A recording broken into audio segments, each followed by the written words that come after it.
And back to both of those airline stories, Jen. I think not really fun news either way for consumers. You got to hang out earlier. You can't check your bags for free.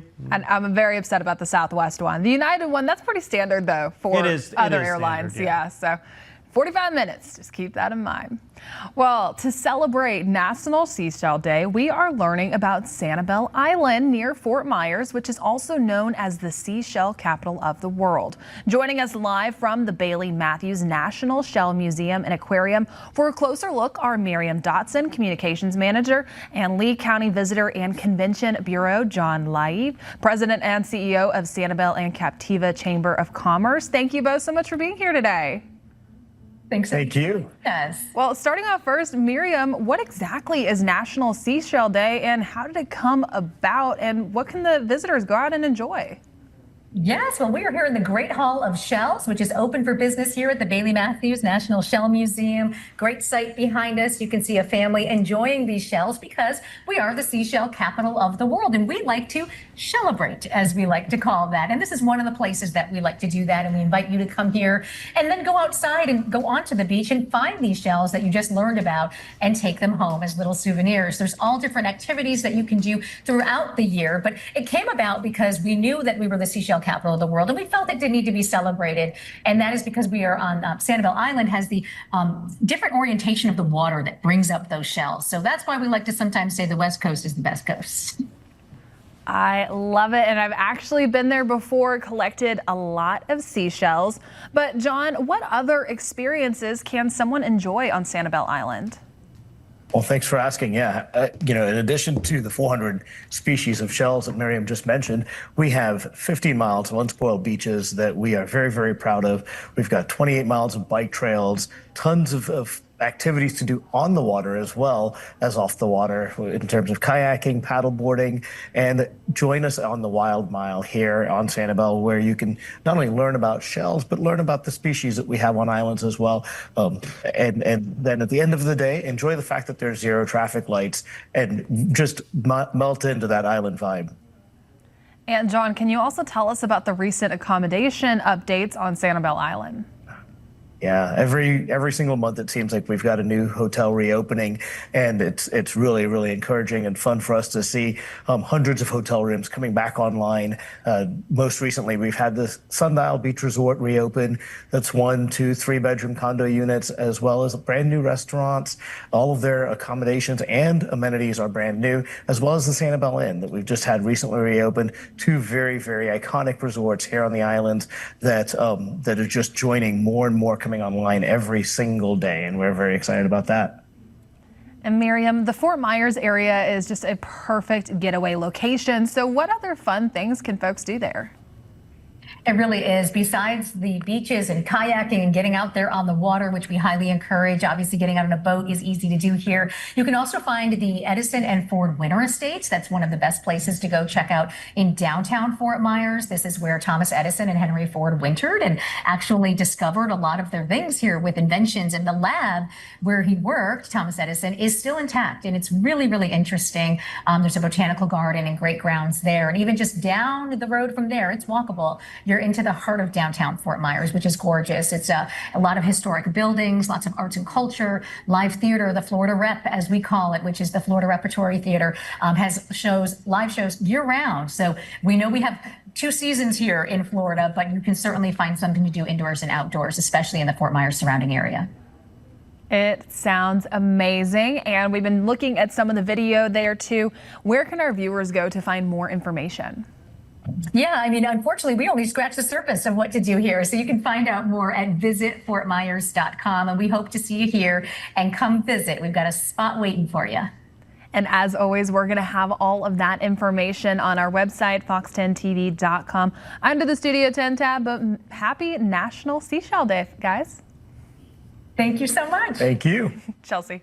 Our friend Ashlyn Mitchell is here with a preview of what's coming up on Fox 10 Midday. Ashlyn, good morning. Yeah, good morning to you, Chelsea. First today, McGregor Avenue is officially closing for 6 months as crews work to complete a new roadway, underground infrastructure, lighting upgrades, a roundabout, and much more. We've been talking about this a lot over the past few years.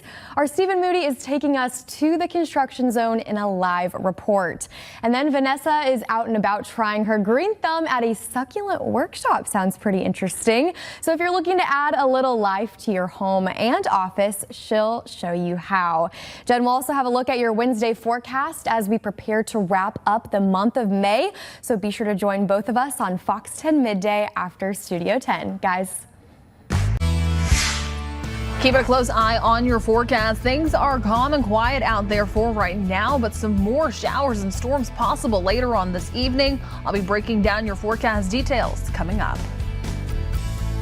Plus, the McGregor Avenue and Dauphin Street intersection is officially closed to traffic today. Fox 10 Stephen Moody will have more on the final phase of the project coming right up. First on the Gulf Coast with breaking news and weather. Fox 10 Midday starts now. Good morning, everyone, and thanks for looking into Fox 10 Midday on your Wednesday. It's May 28th. I'm Ashlyn Mitchell. And I'm Jennifer Lambers. Jen, I'm loving the sunshine that we're seeing to get our day started today, but will we have a break in the rain? That's the big question. Very minor break, not so much with the days that see rain. We will continue to see more of that heading into tomorrow. Gotcha. Finally, by the weekend, things start to improve. But let's go ahead and take a look at what I'm tracking out there across the southeast. We started off with some showers and storms overnight, even to start off early this morning. Meteorologist Nicholas Herboso, he was tracking those beginning at 4:30 this morning. Now we're starting to see that break in the rain coverage, but you can start to see more active showers and storms closer towards Texas, some of that moving offshore. We do have a stationary front. That's what's leading to this unsettled pattern across the Gulf Coast and really across the entire southeast. It's just situated across the southeast, not quite moving just yet, but it's finally going to be by the point of the weekend that we start to see it move out of here and we introduce some dry air in the wake of that system. Radar across the Gulf Coast right now, just starting to see some of that cloud cover, some peaks of sunshine. We had some isolated rain closer towards Dauphin Island not too long ago. Now what we're starting to see is just some of those improvements. Again, things mainly just taking place further offshore, just on the south side of Petty Boy Island. Right now, taking a live view outside from our Navigator Credit Union camera at the Battleship. We have quite a few bug friends out there for this morning to start off. Luckily, we have plenty of sunshine, but if you notice, there's some gray clouds out there. That's only going to continue because of the high humidity. Temperatures, it feels like temperatures really beginning to stray away too, feeling more like the lower to mid 90s. Temperatures all across the Gulf Coast, everywhere is beginning to warm up into those 80s. Bruton's the only one still holding on to some of those upper 70s, but taking that humidity into account, everywhere is feeling more like the mid to upper 80s, even the lower 90s. A reminder that Milton Sensor always likes to exaggerate just a little bit. But those rain chances later on today, it's going to be staying calm and quiet heading into the early part of this afternoon, but later on this evening, really after 4 o'clock, we're going to start to see some of those showers and storms beginning to fire off. Higher chances on the north side of I-10, but I'll be breaking down more of those details in my Futurecast and talking about the weekend that's coming up in just a little bit. Ashlyn. All right, thank you, Jen. Well, topping our local news this morning, the McGregor Avenue and Dauphin Street intersection is officially closed to traffic as new construction begins. It's a story we've been following from the very beginning, and Fox 10 News reporter Stephen Moody is live this morning with more. Stephen, this has been a long time coming. All right, Stephen, thanks for that exciting update there. Well, some possible changes are on the way for public transportation in Mobile. The Wave Transit System buses are operated by a company called Transdev, and their contract with the city ends in June. However, the mayor wants to extend the contract so the city can decide on a long-term plan. Scott Collins, Mobile's executive director of finance, says a 3-month extension would give leaders time to review their options. The question is really operationally, do we need a 40-passenger bus that has a 15-year service life but has 5 people on it each time, or do we need a 20-passenger van that's more fully utilized? It may have a shorter service life, but we get greater service out of it. Now, Collins says the federal government provides about $2 million of the bus system's $12 million budget. But he says federal support has been declining and comes with strings, like a requirement to use union drivers. In the meantime, Republican U.S. Senator Tommy Tuberville has officially announced that he is running for Alabama governor. The race for the governor's seat comes as term limits dictate that Republican Governor Kay Ivey cannot run again in 2026. Senator Tuberville says he has felt the calling for quite some time, actually. He says he can help the state, including farmers, and he will work to grow Alabama. In global news now, the new Gaza Humanitarian Foundation announced Wednesday all aid distribution in Gaza after Palestinian civilians were killed. Fox News correspondent Trey Yingst has the story from Tel Aviv.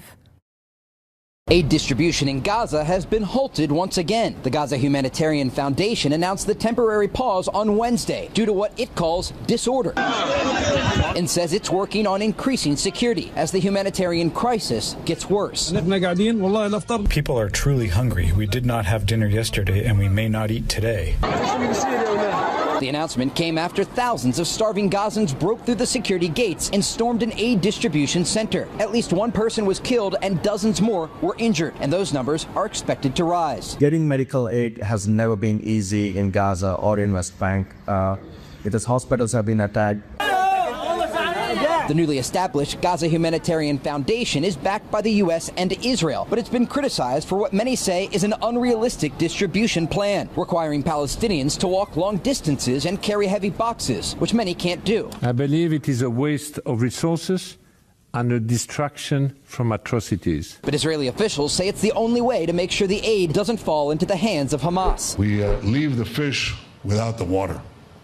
We leave the Hamas terrorists without the tool for governance which they use. Meanwhile, Israel is marking the 600th day of this war with nationwide vigils, ceremonies, and protests. Thousands gathering to call for an end to the fighting. President Trump, we're asking you, pleading with you, to do everything in your power to complete the mission. Israel is also expanding its ground offensive, hoping to control 75% of Gaza over the next 2 months. In Tel Aviv, Trey Yingst, Fox News. Also this morning, President Trump's new hardline stance against Russian President Vladimir Putin got the attention of the Kremlin, and the response did not mince words. With Russia stepping up attacks on Ukraine, there appears to be a growing realization at the White House when it comes to President Putin. And a clearly frustrated President Trump posted this on Truth Social, saying, quote, "What Vladimir Putin doesn't realize is that if it weren't for me, lots of really bad things would have already happened to Russia. And I mean really bad. He's playing with fire." To this, former Russian president and Kremlin official Dmitry Medvedev shot back, posting on X, saying, quote, "Regarding Trump's words about Putin playing with fire and really bad things happening to Russia, I only know of one really bad thing, World War II. I hope Trump understands this." That's basically a challenge that was thrown out by Medvedev there, saying, well, what are you going to do? You're going to back it up? And I guess we'll see. Now, here's a report to the Kyiv Post now that President Trump is considering lifting range restrictions on U.S. supplied weapons to help bolster Ukraine's fight against Russia. In the meantime, Pope Leo is reiterating his appeal for an end to the wars in Ukraine and Gaza, calling for an immediate ceasefire during his weekly Wednesday papal audience. The Pope's remarks urging for peace coming just one day after nearly 50 people were injured in Gaza as they tried to receive food aid at distribution sites. Witnesses say Israeli forces began shooting after crowds of Palestinians broke through fences around the distribution site. The pontiff also called for the liberation of all hostages and that humanitarian law be respected, inviting everyone to, quote, "join in prayer for peace in Ukraine and wherever people are suffering due to war." Well, dreams are put on hold for international students who wish to study at U.S. universities. The State Department is pausing all student visa interviews while it's making changes to its vetting process, including expanded social media checks. The pause, which is expected to be temporary, comes as the Trump administration is trying to crack down on anti-Semitism on campuses. Any social media posts expressing anti-Jewish views could keep some students from being granted a visa. The president certainly had great concerns that there are foreign students, not everyone, but there are foreign students who come to this country, I do believe, who helped create this unrest. Now, Harvard is at the center of the Trump administration's battle with elite universities. Last week, the White House revoked the school's ability to enroll international students, a move Harvard is now fighting in court. Meanwhile, international students already in America feel they are caught in crossfire. Harvard and White House lawyers will be back in court again for arguments on this matter tomorrow. Well, coming up, a stark warning from some world forecasters about the future of the planet. Plus, the U.S. and the European Union are heading back to the bargaining table. We have the latest on the Trump tariffs straight ahead. But before we go, Jen, it's feeling pretty nice out there today. That's exactly right, Ashlyn. It's feeling nice out there for right now, but changes are on the way as we do get further along into the rest of this evening. We're going to be introducing the potential for more of those scattered thunderstorms. Temperatures still staying warm and muggy out there, but I'm going to have a full look at your futurecast. Those details are coming up. Welcome back into Fox 10 Midday. President Trump reversed course over the weekend on a 50% tariff on goods from the European Union. Now the two sides are heading back to the bargaining table once more. Fox News senior foreign affairs correspondent Greg Palcott is in London with the story. And listen to this. Two of the world's top weather agencies are forecasting record-breaking heat over the next 5 years. The World Meteorological Organization and the UK Meteorological Office released their annual report Wednesday. It predicts global temperatures will reach record or near record levels between now and 2029. Their projections come from more than 200 forecasts using computer simulations run by 10 global centers of scientists. Now, scientists say with every 1/10 of a degree the world warms, quote, we will experience higher frequency and more extreme weather events. The report also states there's also an 80% chance that at least 1 year between 2025 and 2029 will be the warmest year on record. More Fox 10 Midday is on the way. We'll be right back after this.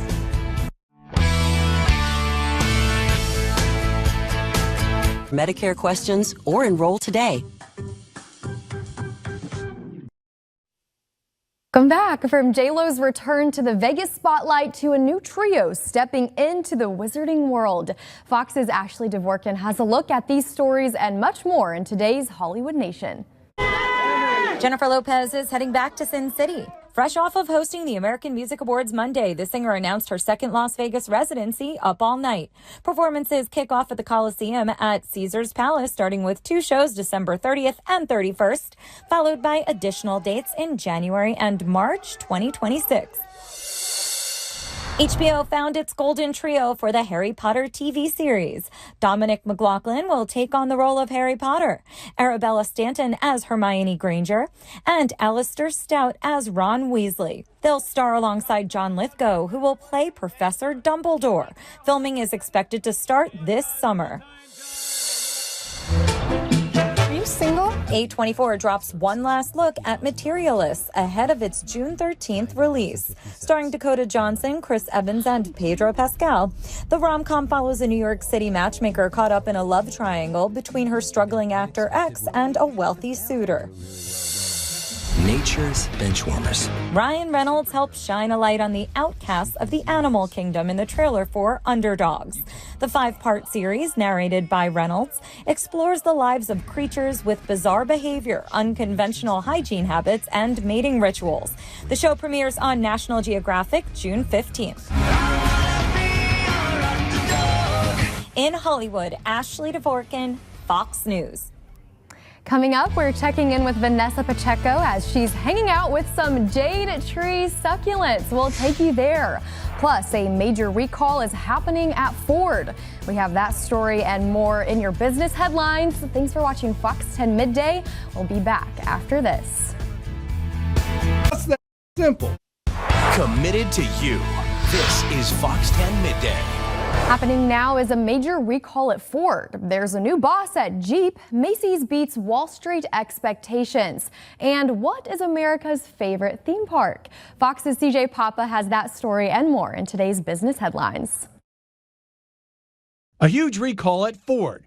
More than 1 million cars and trucks from the 2021 through 24 model years. A software issue with the rearview camera could prevent it from displaying images. It's a wide-ranging recall impacting Ford Broncos, Mustangs, Navigators, and other vehicles. In other auto news, Stellantis, parent company of Jeep, Ram, Dodge, Fiat, and many other brands, just named a company veteran, Antonio Filosa, as its new chief executive. Previous CEO Carlos Tavares stepped down in December. Macy's earnings topped expectations in the recent quarter. It's lowering its earnings forecast for the year, but it's standing by its sales prediction. Overall sales and profits were weaker in recent months. Sales rose at Bloomingdale's and Bluemercury. And for the third straight year, Dollywood is being crowned as America's favorite theme park. More than 2 million people visit each year, that according to the Tennessee Theme Parks website. The National Amusement Park Historical Association saying Dollywood is number one because of its rides and ambiance. And the runner-up spot going to Disneyland. CJ Papa, Fox News. Well, new this morning, companies are warning investors about the risks of becoming the next target of consumer boycotts from both the political right and the left. Within annual regulatory filings, corporate America is already required to disclose various risks to their businesses. And now an increasing number of corporations are advising investors about customer and legal backlash to diversity, equity, and inclusion policies and environmental, social, and governance initiatives. Companies include Walmart, Target, Home Depot, and Corona parent Constellation Brands are giving notice of the risks of rolling back these programs. In the meantime, President Donald Trump announcing plans to privatize mortgage giants Fannie Mae and Freddie Mac. The move would end 17 years of federal government control over the two companies. The government took them over back in 2008 after Fannie and Freddie played a big role in America's housing market crash.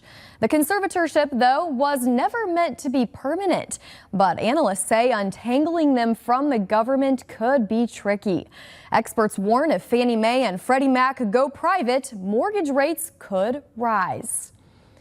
Well, nothing is sweeter than graduating, except maybe some free donuts from Krispy Kreme. The chain is offering the class of 2025 free 3-packs of original glazed donuts today. Krispy Kreme will also hand out Dough-Ploma certificates to some graduates, which will actually give them free glazed donuts for a year. That's pretty incredible. To score on the sweet deal, graduates must wear their class of 2025 cap and gown to a participating Krispy Kreme location. I know we have several locations on the Gulf Coast, so good luck to you in finding one and congratulations.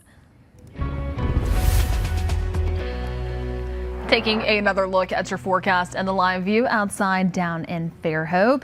And again, if you missed it yesterday, those trees are brand new out there. Slowly starting to see more and more of those improvements and those changes looking great. But most importantly, seeing some sunshine out there right now. Now, as you take a look at conditions all across the southeast, what we're starting to see is that sunshine for many places out there. Unfortunately, more of those showers and storms ramping up for portions of Texas, about to move into Louisiana. Here locally, what we are seeing, all of that has since pushed offshore, frizzled out, and so we're left with some of those nice conditions. It's just hot and it's just muggy out there. We will start to introduce the potential for more of those rain showers and thunderstorms as we do make it further along into the rest of today. Really expecting some of those showers and storms to begin firing off after about 4 o'clock. Higher chances will remain on the north side of I-10, so early afternoon things look great. If you want to head on out towards the pool with the kids closer towards lunchtime, early part of the afternoon, it's going to be great. Even then, if you're on the south side of I-10, your rain chances later on this evening are much lower in comparison to those on the north side of I-10. Northern Mobile, Baldwin counties, Escambia County in Alabama, northern Escambia, Santa Rosa, and Okaloosa counties, and even portions of Washington, Clark, Monroe counties. So again, it's mainly just going to be our coastal spots that'll get away with possibly not seeing anything, and then we'll only see more of those showers and storms later on tonight. Now, the SPC, the Storm Prediction Center, does have our entire area in a 1 out of 5 risk zone. Higher number, higher chances to see some of those strong to severe storms. Main concern today, gusty straight line winds. That's going to be some of what we could potentially see in some of these storms, but heavy downpours, that frequent lightning, that'll also be possible once again. We're introducing more sunshine in comparison to yesterday, so we are noticing those daytime highs warmer, mid to upper 80s and the lower 90s out there. But keep in mind the humidity. It's going to lead to warmer, feels like temperatures feeling more like the mid to upper 90s. Take breaks, find some shade, enjoy the AC, and stay hydrated if you're spending any time outside. The rip curl risk at our local beaches, it's low today, tomorrow, and Friday, but still please be cautious out there. We've had some water rescues over the past few days. Know what to do if you get caught in that rip curl risk. Remind your kids what to do. Just let it go ahead, take you out just a little bit, and then you swim parallel to the beach. That's what you need to go ahead and keep in mind as we do make it further along into the rest of the weekend. We start to introduce all of the visitors here in case you have family, you have friends that are coming down. Go ahead, remind them what to do in this case as well. Beach flags vary beach by beach, state by state, and so make sure you also know what those beach flags look like. Evening practices tonight, unfortunately not shaping up to look the best, but it will be dependent upon your location. Again, north side of I-10, looking at the higher chances to see some of those showers or storms. Just check in with your coaches in case you do have any of those evening plans. But over the next 7 days, higher rain chances tomorrow, continuing that way until Friday. And then we clear out by the weekend. We introduce some dry air, a little knockdown in our temperatures, but I'll talk more about your forecast coming up in just a little bit. Ashlyn.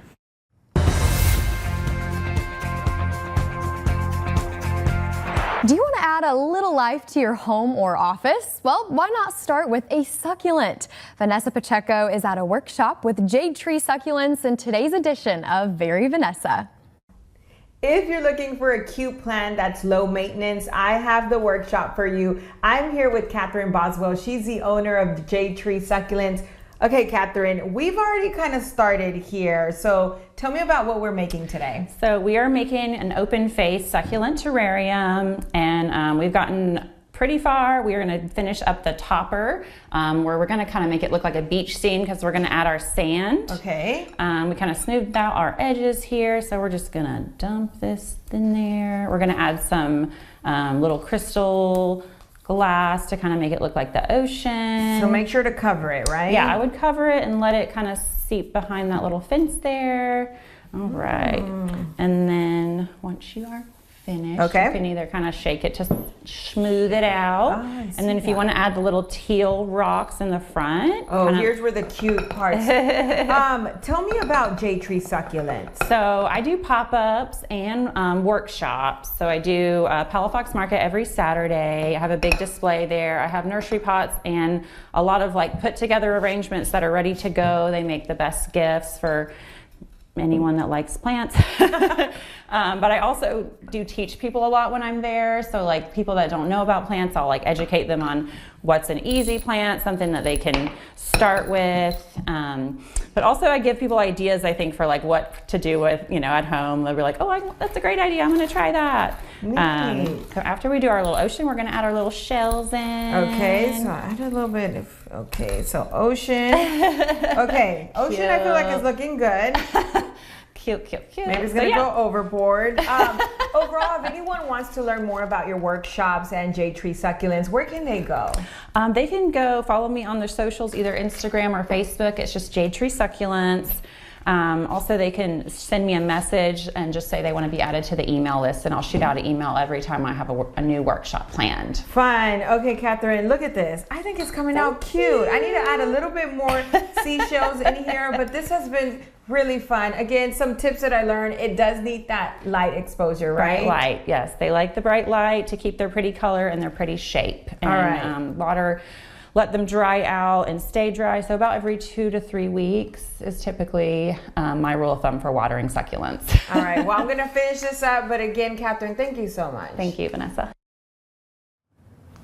Some beautiful arrangements there, Vanessa. Thank you. Well, if you want your voice to be heard, the City of Mobile is holding a public safety town hall. This meeting will give you a chance to talk with city leaders and officials. There you can share any concerns and talk about ways to make the community safer. It's happening today at 6 at the Dodge Community Center on Bank Avenue in Mobile. Well, a heads up for those in Daphne. Due to building renovations, Daphne court dockets will now be held at the Daphne Civic Center. The change will take effect next Tuesday, June 3rd.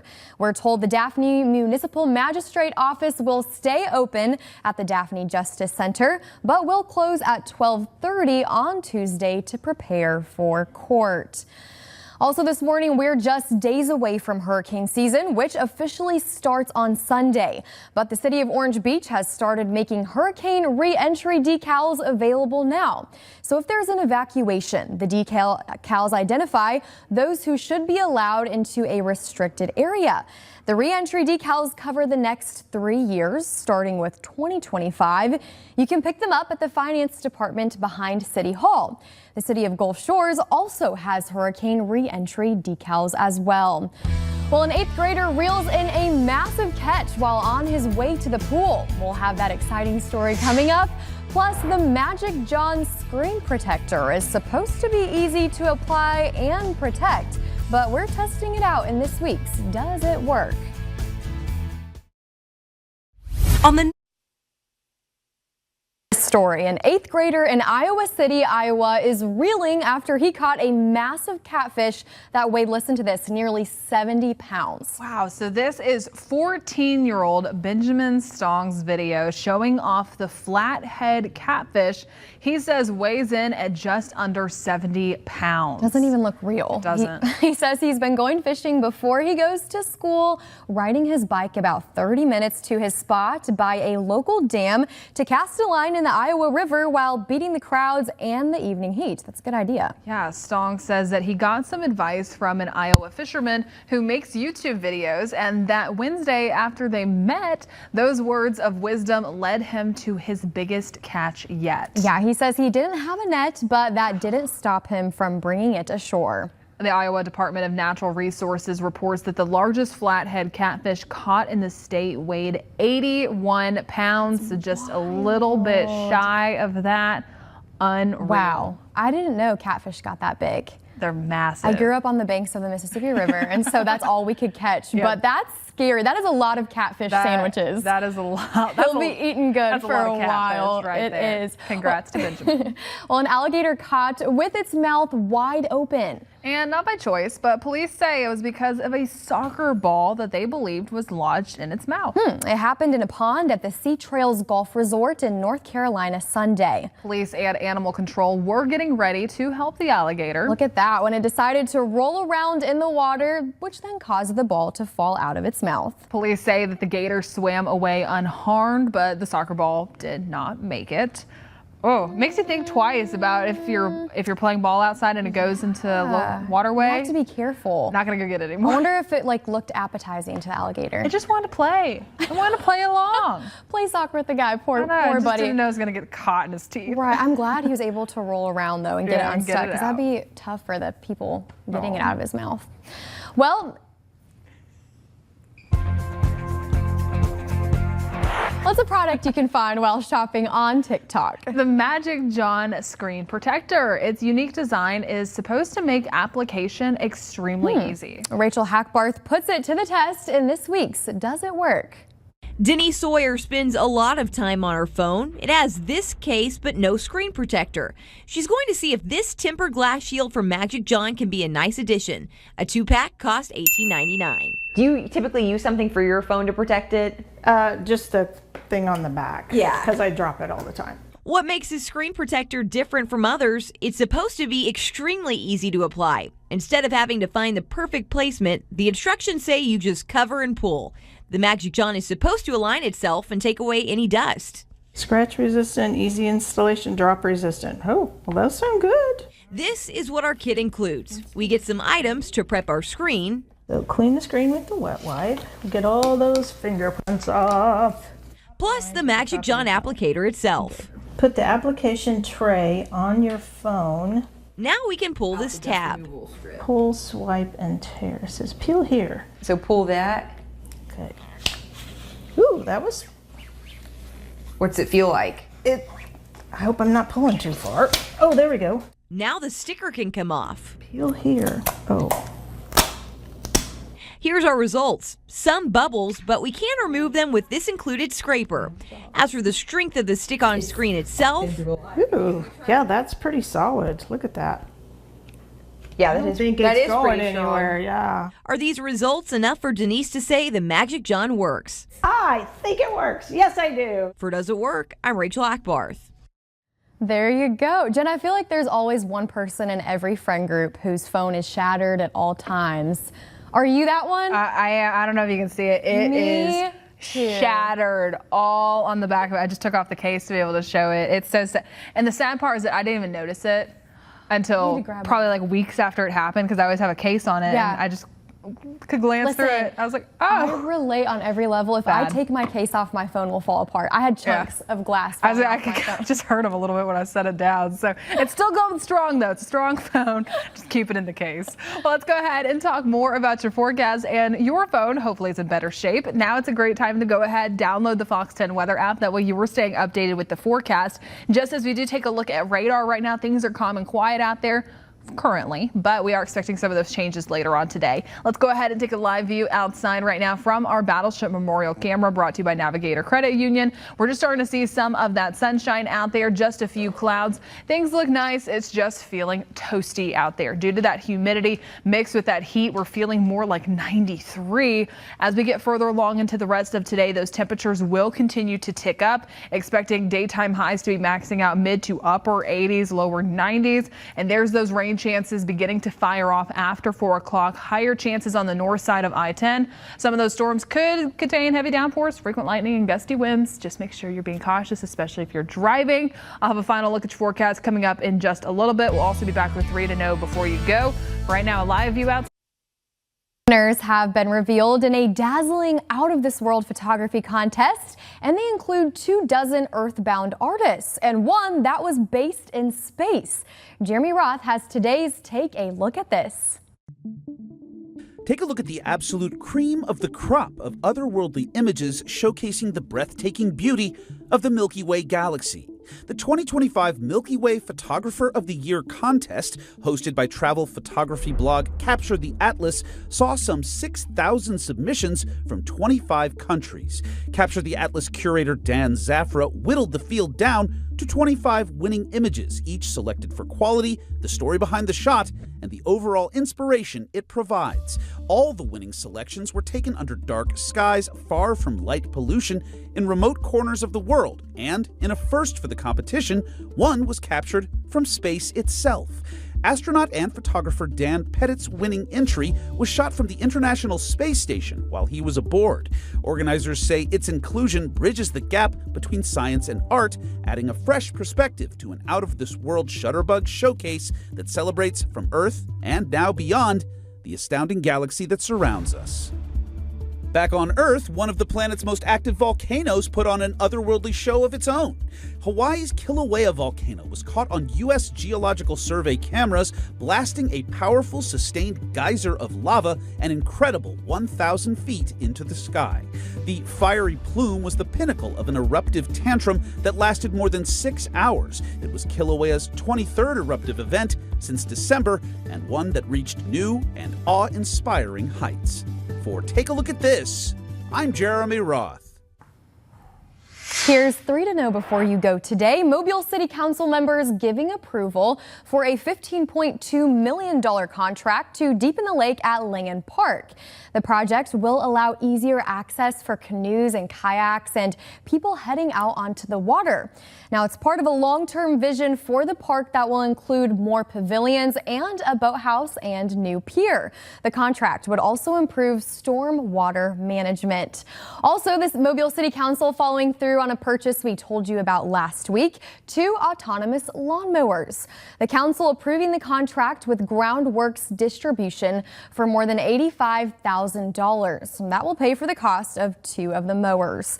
Now, the city expects to receive the mowers in just a couple of weeks, and leaders say it will save some time on seasonal labor, but not affect any full-time employees. Finally, be sure to fire up the grill or head through the drive-thru because today is National Hamburger Day. It's pretty clear how to mark the day, and you can post your burgers with the hashtag National Hamburger Day. The most popular burger toppings range from ketchup to mustard, cheese, bacon, and more. I like grilled onions. Now check with major fast food chains to see if they're running any promotions for the day. Really quick, some fun facts. Americans eat 3 hamburgers a week on average, adding up to more than 150 a year. Together with your fellow Americans, that's a collective tens of billions annually. Now, White Castle became one of the first major hamburger chains in 1921, and McDonald's opened its first restaurant in 1940. Jen, what's your go-to hamburger? I would say if I'm making it, I like cheddar cheese on it, but also I'm weird. I like mayonnaise and A1. My husband loves mayonnaise too. I love it. On board. Yeah, and A1 steak sauce. But if I'm gonna go to a restaurant, I gotta give a shout out to Mancy's in the Eastern Shore. I've never had that. Pimento cheese one. Highly recommend. Love it. I'm a big Five Guys person. There you go. I know that's pretty simple, but we have one right across the street. I was gonna say right across the street from us. I'm gonna head there after this.